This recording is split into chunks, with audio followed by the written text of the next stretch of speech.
Le message du jour vous est présenté par notre frère Marc. Salut, chers bien-aimés de notre Père Céleste. En ce lundi matin, je veux juste vous poser cette question. Croyez-vous vraiment au miracle?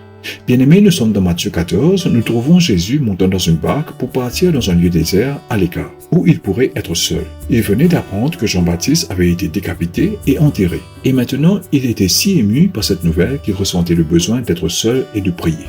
Pourtant, très cher, lorsque les multitudes ont entendu que Jésus partait, ils le suivirent à pied hors des villes. À voir Matthieu 14, verset 13. Bien-aimés, imaginez simplement Jésus-Christ levant les yeux et voyant des milliers de personnes venir à lui de toutes les directions, dans toutes sortes de conditions physiques.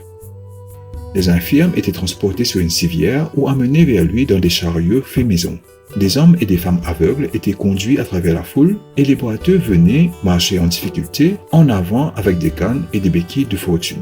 Tous étaient désespérés de s'approcher de lui pour un contact, une guérison de la part du seul homme qui pouvait agir. Très cher, êtes-vous avec moi? Regardons ce qui se passe. Quelle fut la réponse du Christ à cette scène incroyable? Jésus sortit, vit une grande foule et fut ému de compassion pour eux, et guérit leurs malades. Matthieu 14, verset 14.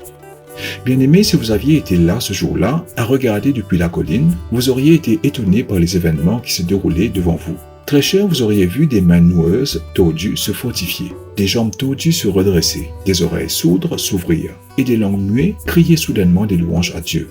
Les images et les sons de tout cela auraient été bouleversants. Maintenant, dis-moi, cher bien-aimé, croyez-vous toujours au miracle? Que Dieu vous bénisse tous. Demain, nous continuerons ce merveilleux message. Passez une bonne journée en lui. Au revoir. Si toi aussi tu crois que la parole de Dieu est une bénédiction, partage-la et sois une source de bénédiction pour les autres, toi aussi.